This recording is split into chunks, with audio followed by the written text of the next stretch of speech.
Good morning students. आज हम पढ़ेंगे ज्योग्राफी का चैप्टर 4 मैप्स के बारे में। ठीक है, लास्ट जो चैप्टर थे उनमें हम लोगों ने ग्लोब्स के बारे में पढ़ा था। ठीक है, तो ग्लोब्स जो होते हैं वो मॉडल ऑफ अर्थ होते हैं और इनसे हमको काफ़ी सारी जो है जानकारी मिल जाती है कि अर्थ में कौन सा प्लेस है, वो कौन सी जगह पे है, कितनी डिस्टेंस है। ठीक है, और मैप, ठीक है, देखिए मैप भी हम लोग ऐसे ही देखते हैं। मैप को देख कर हम लोग पता कर सकते हैं कि कौन सी जो सिटी कहाँ पे है वर्ल्ड के अंदर, कौन सी कंट्री कहाँ पे है, किसकी बाउंड्रीज किसको टच करती है, कौन सा माउंटेन कहाँ पे है, रिवर्स कहाँ से निकलती है, ये सारी चीज़ें भी हम लोग मैप्स के अंदर ही फाइंड कर सकते हैं। ठीक है, तो ग्लोब्स के बारे में हम लोगों ने देख लिया था, काफ़ी हेल्पफुल होता है ग्लोब। और आज हम देखेंगे मैप्स के बारे में। You have learn in the previous chapter, आप लोगों ने प्रीवियस चैप्टर में पढ़ लिया था about the advantage of A globe. Globe की जो एडवांटेज है उनके बारे में। However globe has limitations is well. देखिए, अच्छा एडवांटेज भी होती है बट उसकी कुछ लिमिटेशंस भी होती है। A globe can be useful when we want to study to earth as a whole. जब हम अर्थ की वूल पूरी तरह से स्टडी करते हैं ना, कंप्लीट, तो उसमें हम लोगों की काफ़ी हेल्प मिलती है ग्लोब से, क्योंकि ग्लोब जो होता है वो एग्जैक्ट मॉडल है। ठीक है, अर्थ के जैसा ही दिखता है बिल्कुल भी, इसलिए हम उसको इमेज करके और हम अपनी स्टडी को कर लेते हैं। But when we want to study only part of earth is about or country, state, direction, town and villages, it is of little help. देखिए, जब हम किसी पर्टिकुलर पार्ट के बारे में देखते हैं, ठीक है, जैसे कंट्री, स्टेट, डिस्ट्रिक्ट, टाउन्स, इन तरह के, तो जो मैप होता है ना वो हेल्पफुल होता है। ठीक है, ग्लोब इतनी हेल्पफुल नहीं हो पाता है। इन सच ए सिचुएशन वी यूज़ मैप, इसलिए हम लोग जो है मैप का यूज़ करते हैं छोटे छोटे जो पार्ट्स होते हैं, छोटे छोटे जो एरियाज़ होते हैं, इनको देखने के लिए। ए मैप, देखिए यहाँ से अंडरलाइन करना है मैप की डेफिनेशन है। ए map is representations or a drawing of a earth surface. ठीक है, तो मैप क्या है? एक रिप्रेजेंटेशन या ड्राइंग है अर्थ के सरफेस की, और या a part of its drawn on a flat surface according to a scale. ठीक है, स्केल एक मेजरमेंट होता है ना, उसके अकॉर्डिंग ये फ्लैट सरफेस पे ड्रॉ किया जाता है। But it is impossible to flatten a round shapes completely. ठीक है, लेकिन जो राउंड शेप वाला जो पार्ट होता है उसको स्टडी करना मुश्किल होता है। देखिए, अर्थ जो होती है वो हमारी राउंड होती है, गोल, और जो ग्लोब होता है वो भी सेम होता है, तो वो अच्छे से जो राउंड वाले पार्ट्स होते हैं उनकी कंप्लीट स्टडी करता है। बट जो मैप होता है वो इस तरह से होता है, तो जो राउंड वाला पार्ट होता है ना उसके इस तरह से स्टडी नहीं होती है। We find that map are useful to us for various purpose. Map जो होते हैं ना वो हमारी बहुत हेल्प करते हैं। ठीक है, one map show A small area and a few facts. कुछ जो मैप्स होते हैं ना वो स्मॉल एरिया के बारे में बताते हैं, कुछ ही फैक्ट्स होते हैं। जैसे मान लेते हैं हमारे पास एक इंडिया का मैप है और उसके अंदर हम लोग जो जो चीज़ें देखते हैं हम लोगों को लिमिटेड ही मिलती है उसमें। ठीक है, but another map many contents is effect a big book. कुछ जो होते हैं ना वो बिग बुक की तरह होते हैं, बहुत सारे उसके अंदर कंटेंट्स दिए होते हैं। When many maps are put together, जब बहुत सारे मैप्स होते हैं एक साथ रखे जाते हैं, वी गेट इन एटलस, तो उसको हम एटलस बोलते हैं। तो एटलस क्या होती है? A book of maps. Maps की जो बुक होती है उसको एटलस बोलते हैं, और उसमें बहुत सारे जो होते हैं ना मैप्स होते हैं, तो अलग अलग पार्ट के अलग अलग जो उनकी स्पेशलिटी होती है उसके अकॉर्डिंग उसके अंदर मैप दिए होते हैं, जो हमारे लिए काफ़ी हेल्पफुल होते हैं। Atlas are of various sizes, measurement draw on the different scale. ठीक है, अलग अलग साइज़ के होते हैं और उनका जो मेजरमेंट होता है अलग अलग स्केल्स के अकॉर्डिंग किया जाता है। देखिए, स्केल्स जो होती है ना वो यहाँ पे मैप्स में मेजरमेंट यूनिट के रूप में होती है, जिससे कि उसके जो एक लोकेशंस होती है वो एग्जिट हम लोगों को पता चल जाए। Maps provide more information than a globes, they are different types, some of them's are describe below. मैम जो होते हैं ना मैप्स वो अलग अलग तरह के होते हैं और काफ़ी सारी इन्फॉर्मेशन देते हैं। यहाँ हम लोग देखेंगे किस तरह के मैप्स होते हैं। देखिए, आप लोगों ने भी देखा होगा मैप, कहीं भी हम लोग जाते हैं तो हमारे पास अगर मैप होता है या फिर हम लोगों के माइंड में एक स्ट्रक्चर होता है कि हमको कैसे वहाँ तक पहुँचना है, जैसे इस रास्ते से जाना है, इस रास्ते से जाना है, ये वाली जगह आएगी, तो इससे हम लोगों का जो वर्क होता है वो इजी हो जाता है। ठीक है, तो एक माइंडसेट होता है हमारे, एक स्ट्रक्चर तैयार होता है। ठीक है, अगर हमारे पास ये नहीं होता है तो हमको काफ़ी प्रॉब्लम फेस करनी पड़ती है। तो इसी तरह से जो मैप्स अवेलेबल हैं, ठीक है, तो मैप्स मिलते हैं मार्केट में और उन मैप्स को देख के हम लोग पता कर सकते हैं कि कौन सी चीज़ कहाँ पे है। ठीक है, तो इससे हमारी काफ़ी हेल्प हो जाती है।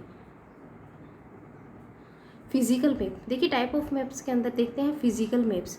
मैप शोविंग नेचर, जो नेचुरल फीचर्स होती है ना अर्थ की वो बताते हैं, such as mountain, plains, plateaus, plains, rivers, ocean etcetera are called physical और रिलीफ मैप्स, जिनसे हमको जो हमारी नेचुरल फीचर्स है अर्थ की उसके बारे में पता चलता है कि कहाँ पे जो माउंटेन्स कहाँ पे है, कहाँ पे ओशंस है, कहाँ से रिवर निकल रही है और वो रिवर्स कहाँ से फ्लो होती हुई कौन सी जगह पे मिलती है। तो ये जो सारी चीज़ें होती है ये हमको फिजिकल मैप में पता चलता है, कौन से एरिया में जंगल है, ठीक है।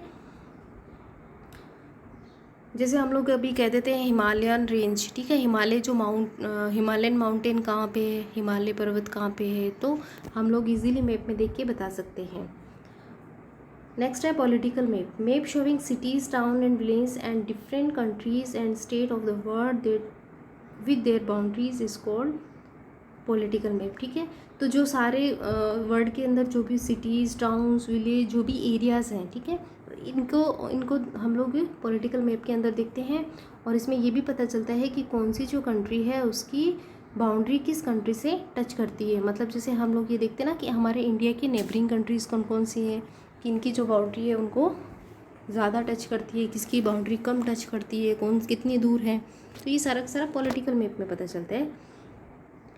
नेक्स्ट है थीमेटिक मैप, सब maps focus on specific information such as road. देखिए कुछ जो होते हैं ना वो स्पेशल इंफॉर्मेशन पे फोकस करते हैं, जिससे हमको पता चलता है कि कौन सी जो रोड है निकल रही है, कहीं पे रेल जो ट्रेन्स होती है ना रेल लाइंस, उसके बारे में इस तरह से ड्रॉ करके बताया जाता है। कहाँ पे से रिवर निकल रही है उसके बारे में ड्रॉ करके बताते हैं।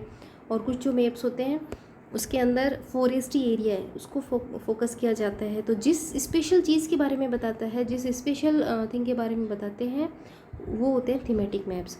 जैसे कि रोड मैप, कहाँ से रोड निकलनी है, रेनफॉल मैप्स, कहाँ ज़्यादा बरसात होती है, कहाँ कम बरसात होती है, मैप शोविंग्स डिस्ट्रीब्यूशंस ऑफ फॉरेस्ट, कि कहाँ कहाँ पे जो फॉरेस्ट का डिस्ट्रीब्यूशन है, कहाँ कम जंगल है, कहाँ घना जंगल है, इंडस्ट्रीज़ कहाँ कहाँ लगी हुई है, ठीक है।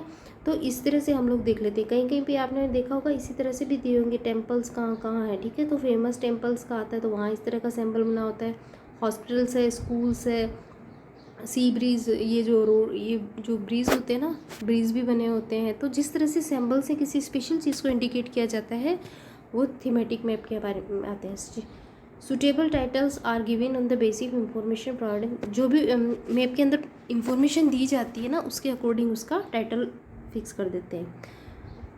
नेक्स्ट देखिए there are 3 components of map. देखिए मैप के है ना कंपोनेंट्स कौन कौन से होते हैं, तो डिस्टेंस होती है, डायरेक्शन एंड सिंबल्स, ये तीनों चीज़ें होती हैं, इनको इंक्लूड करके एक मैप को बनाया जाता है। डिस्टेंस के लिए स्केल यूज़ किया जाता है कि कितनी दूरी है ना, मेज़रमेंट की यूनिट है ये।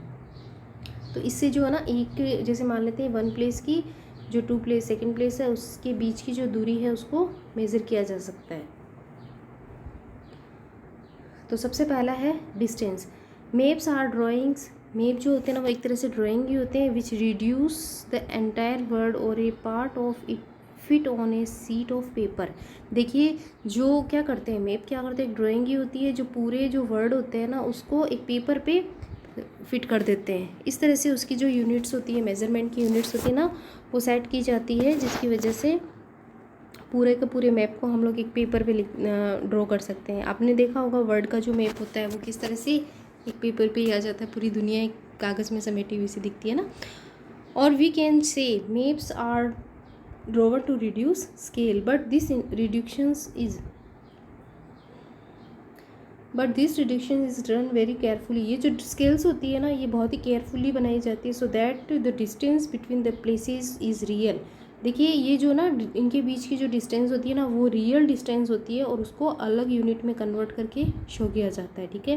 बाकी एक्चुअल जो दूरी होती है ना इनके बीच की वो उतनी ही होती है जितनी एक्चुअली में होती है। It's can only be possible when A small distance on paper represent a large distance on the ground. Paper पे उसको स्मॉल यूनिट में बताया जाता है और एक्चुअल में वो लार्ज यूनिट डिस्टेंस होती है। जैसे मान लेते हैं किसी प्लेस की जैसे मान लेते हैं डिस्टेंस है जैसे 200 किलोमीटर, ठीक है, तो उसको शॉर्ट फॉर्म करके इसमें बताया जाता है। जब हम इसको एक्चुअल में देखते हैं तो वो इतनी ही होती है। Therefore, a scale is therefore a scale is chosen for this purpose, ठीक है। तो ये जो स्केल होती है ना, ये इसी पर्पस के लिए चूज़ किया जाता है कि जो एक्चुअल डिस्टेंस है वो पता की जा सके। स्केल इज़, देखिए स्केल क्या होता है, is the ratio between the actual distance on the ground and the distance show on the map, ठीक है। तो जो मैप की डिस्टेंस और एक्चुअल जो डिस्टेंस होती है ना, उसको जो मेज़र करने की जो यूनिट है ना, वो स्केल है। For example the distance between your school and your home, ठीक है। एग्जाम्पल दे रखा है कि आपके घर और स्कूल की जो डिस्टेंस है वो 10 किलोमीटर है। If you show this 10 kilometre, अगर हम इसको 10 किलोमीटर बताएंगे तो distance by 2 centimetre on A map, तो मैप के अंदर हम उसको 2 सेंटीमीटर बता देंगे, ठीक है। It means 1 centimetre on the map will show 5 kilometre, ठीक है। तो हम लोग क्या मान सकते हैं कि 1 सेंटीमीटर इक्वल 5 किलोमीटर हो गया, ठीक है। तो अगर 10 किलोमीटर है तो कितना हो गया, 2 सेंटीमीटर, ठीक है। तो ये छोटी सी यूनिट होगी और ऐसे किलोमीटर में ये 10 हो जाता है। तो इस तरह से इसको शो किया जाता है। On the ground the scale of your drawing will be 1 centimetre 5 kilometre. The scale is very important in every, देखिए जो भी मैप होता है ना, उसमें स्केल जो होता है, मेजरमेंट, वो बहुत ही इंपॉर्टेंट होता है। If you know the scale you will be able to calculate the distance between any 2 places on the map. अगर आपको स्केल्स के बारे में पता होगा तो आप जो कैलकुलेशन है, दूरी जो डिस्टेंस है, उसको अच्छे से नाप सकते हो कि कोई भी प्लेस है वो, जैसे मान लेते हैं ये प्लेस है हमारी सिटी से या हमारे विलेज से या हमारे घर से कितनी दूरी पे है, हम एक्चुअल डिस्टेंस पता कर सकते हैं किसी की भी। When large areas like continents or countries are to be shown on a paper then we use a small scale. For example 5 centimetre on the map show 500 kilometre. देखिए जब हम लंबी जो दूरी, लॉन्ग डिस्टेंस, ये तो देखिए घर और स्कूल की थी, ये तो शॉर्ट डिस्टेंस थी। लॉन्ग डिस्टेंस की अगर हम लोग बात करते हैं तो उसको 5 सेंटीमीटर का मतलब हम लोग 500 किलोमीटर करेंगे, ठीक है। तो 1 centimetre equal 100 kilometre of the ground, it is called small scale map, ठीक है। When a small area like your village or town is to be shown on paper, जब हम लोग इस तरह से जो ये लार्ज एरिया को दिखाते हैं तो हम लोग इस तरह से कन्वर्ट कर लेते हैं, और अगर हम लोग विलेज और टाउन को करते हैं तो उसकी जो यूनिट होती है ना, उसको हम लोग कम रख लेते हैं। Only on the ground is called large scale map. Large scale maps give more information than small scale map, ठीक है। देखिए स्मॉल स्केल्स मैप जो होते हैं ना, वो लॉन्ग डिस्टेंस के लिए होते हैं, एक कॉन्टिनेंट से दूसरे कॉन्टिनेंट्स के बारे में, one country to other countries होते हैं, ठीक है। तो इससे हम लोगों को इन्फॉर्मेशन कम मिल पाती है, क्योंकि जो छोटे बीच के जो एरिया होते हैं ना, छोटे विलेज एंड छोटी सिटी, छोटी कंट्रीज जो होती है ना, वो डिसअपीयर कर दी जाती है, वो नहीं बताई जाती, और जो बड़े एरियाज़ होते हैं सिर्फ वही बताए जाते हैं, ठीक है। तो इनसे इन्फॉर्मेशन कम मिलती है। और लार्ज स्केल वाला जो होता है ना, जैसे मान ले 1 विलेज से 2 विलेज अदर विलेज तक, तो पहले गांव से लेकर दूसरे गांव के बीच की जो सारी चीज़ें होती है ना, वो हाईलाइट करके दिखाई जाती है कि रास्ते के अंदर क्या क्या चीज़ें आने वाली है, ठीक है। तो इस तरह से ये काफ़ी यूज़फुल हो जाती है हमारे लिए। तो ये डिस्टेंस था। देखिए लेट्स डू के अंदर हम लोग देखते हैं क्या है। Look at the figure 4.1, there is a scale, it's may be used for measuring distance between places, ठीक है। तो स्केल का यूज़ क्यों किया जाता है, मेजरिंग डिस्टेंस के लिए। For example the distance between the well and the tree, जो वेल है वहाँ से ट्री की जो डिस्टेंस है वो 5 centimetre, it mean that the actual distance 50 metre. Now the distance between the PO, ठीक है, A टू करीम्स हाउस। देखिए ये एग्जांपल दे रखा है समझाने के लिए कि इस एरिया से इतनी दूरी है तो कितना टाइम लगेगा। ये आप एक्सरसाइज के अंदर करके देख लेना, ठीक है। तो यहाँ तक आपको समझ में आ गया होगा। नेक्स्ट है डायरेक्शन। पहला था डिस्टेंस, उसके बाद में डायरेक्शन। मोस्ट मैप कंटेंट, देखिए आप लोगों ने मैप देख रखा होगा, ठीक है। तो बुक के अंदर भी दे रखा है, आप उसको देखेंगे। इसके अंदर देखिए ये जो मैप होता है अपन इसको ऐसे लगाते हैं, ठीक है। और यहाँ पे सबसे जो ऊपर वाला जो पार्ट होता है ना, वहाँ इस तरह से एक एरो बना होता है, ठीक है, और उस पर N लिखा होता है। तो ये जो N क्यों लिखा होता है ये हम लोग देखते हैं, ठीक है। ये नॉर्थन जो डायरेक्शन है उसको इंडिकेट करता है। हर मैप के अंदर जो नॉर्थन वाला जो पार्ट होता है ना, वो सबसे टॉप में होता है। Most map contain an arrow mark with the letters N, ठीक है, एक एरो होता है and upper right hand corner में, ये कहाँ होता है, अपर राइट हैंड कॉर्नर में होता है। This arrow show the northern direction, ये नॉर्थ डायरेक्शन जो है ना उसको बताता है कि ये जो डायरेक्शन है ये नॉर्थ है। It is called the north line, इसको नॉर्थ लाइन भी बोलते हैं। When you now the north, अब अगर हमको नॉर्थ के बारे में पता है तो हम लोग अदर डायरेक्शन को भी फाइंड कर सकते हैं, for example east west and south, ठीक है। तो हम लोगों को एक नॉर्थ के बारे में पता होता है तो अदर हम अपने आप ही फाइंड कर लेते हैं। देखिए इस तरह से हम लोग कंपास देखते हैं ना, तो उसमें भी एन की तरफ ही जो की पॉइंट होता है वो ऐसे होता है। देयर आर 4 मेजर डायरेक्शन, ठीक है। तो 4th मेजर डायरेक्शन होती है, ये आपको पता होगा, अंडरलाइन भी कर लेना इसको, north south east and west. देखिए ये फिगर 4.1 है, इसमें अंदर ये मैप ऑफ विलेज दे रखा है, स्केल दे रखी है। देखिए आप जो भी मैप देखोगे ना उसके अंदर इस तरह की एक स्केल बनी होगी, 1 सेंटीमीटर इक्वल 10 मीटर्स, ठीक है। तो किसी भी जो डिस्टेंस है ना उसको फाइंड करने के लिए इस तरह से मान सकते हैं। और इस तरह से मैप जो है वो बताया गया है कि कहाँ स्कूल्स है, कहाँ पे किसी का, जैसे ये हाउसेस बने हुए हैं, शॉप्स है, तो ये मैप होता है, उससे हम लोगों को आइडिया आ जाता है। तो डायरेक्शन जो होती है ना वो मेजर 4 डायरेक्शन होती है, north south east and west. Figure 4.2, ये 4.2 के अंदर देखना है, ठीक है। जैसे नॉर्थ हो गई मैप के अंदर, ये वाला इंडिकेट किया होता है, तो इसकी जस्ट अपोजिट वाली साउथ होती है, और नॉर्थ की तरफ होते हैं तो राइट साइड की तरफ ईस्ट होती है और ये वेस्ट होती है। तो 4 जो मेजर साइड होती है वो हम लोगों को पता चल जाता है। तो इनको जो क्या बोलते हैं, they are called cardinal points बोलते हैं। Other 4 intermediate direction on the north east, इनके बीच की है ना, जैसे मेन तो 4 हो गई और इनके 4 के बीच में भी और 4 होते हैं, ठीक है। तो इंटरमीडिएट होती है ये तो टोटल डायरेक्शन कितनी हो गई 8, ठीक है। तो नॉर्थ और ईस्ट के बीच की जो होती है उसको नॉर्थ ईस्ट बोलते हैं। साउथ और ईस्ट के बीच का जो पार्ट होता है उसको साउथ ईस्ट बोलते हैं। साउथ और वेस्ट का जो पार्ट होता है उसको साउथ वेस्ट बोल देते हैं। और नॉर्थ और वेस्ट का जो पार्ट होता है वो नॉर्थ वेस्ट बोला जाता है, ठीक है। तो इस तरह से जो एग्जैक्ट जो लोकेशन होती है ना वो पता की जा सकती है, ठीक है। क्योंकि देखिए नॉर्थ का ये वाला जो पार्ट है, मान लेते हैं ये सारा का सारा नॉर्थ में आ जाएगा, तो ये वाला जो बीच का है वो किस में आएगा, तो इसलिए इन दोनों के बीच की जो डायरेक्शन होती है उसको नॉर्थ ईस्ट बोलते हैं। देखिए ये नीचे एक कंपास भी दे रखा है, जो कंपास होता है उसमें नॉर्थ की तरफ ही होती है उसकी जो ये की, ठीक है, पॉइंट जो होता है ना वो नॉर्थ की तरफ होता है, और उसके बाद में अपोजिट जो साइड होती है उसको हम अच्छे से फाइंड कर सकते हैं। 4 intermediate direction are north east, इसको एन ई से इंडिकेट कर देते हैं, south east, south west and north west. We can locate any place more accurately with the help of these intermediate direction. तो उसको और ज़्यादा एक्यूरेट बता सकते हैं हम, किसी का जो मान लेते हैं घर कहाँ पे है, तो नॉर्थन की तरफ है, तो नॉर्थ जो होता है काफ़ी बड़ा एरिया होता है, तो नॉर्थ ईस्ट या नॉर्थ वेस्ट इसे। Find the following direction from the figure 4.1. The direction of the community center, the playgrounds from Vikas house, and the direction of the school from shops, ठीक है। तो देखिए ये बता रखा है, ये स्कूल है और ये शॉप है, तो ये किस तरह की डायरेक्शन में है। विकास के घर से जो कम्युनिटी सेंटर है इसकी डायरेक्शन कौन सी है, तो ये आप इसमें फाइंड करके देखना, ठीक है।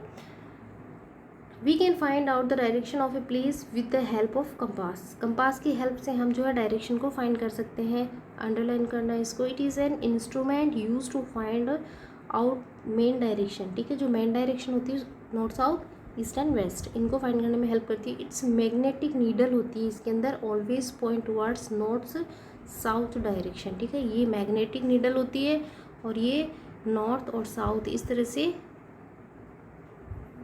इंडिकेट करी हुई होती है, ठीक है, जो फिगर 4.2 बी में दिखा रहा है, ठीक है। तो यहाँ तक आपको समझ में आ गया होगा। वीडियो काफ़ी लंबा हो जाएगा, आगे का जो पार्ट है वो नेक्स्ट क्लासेस में हम लोग पढ़ेंगे, ठीक है।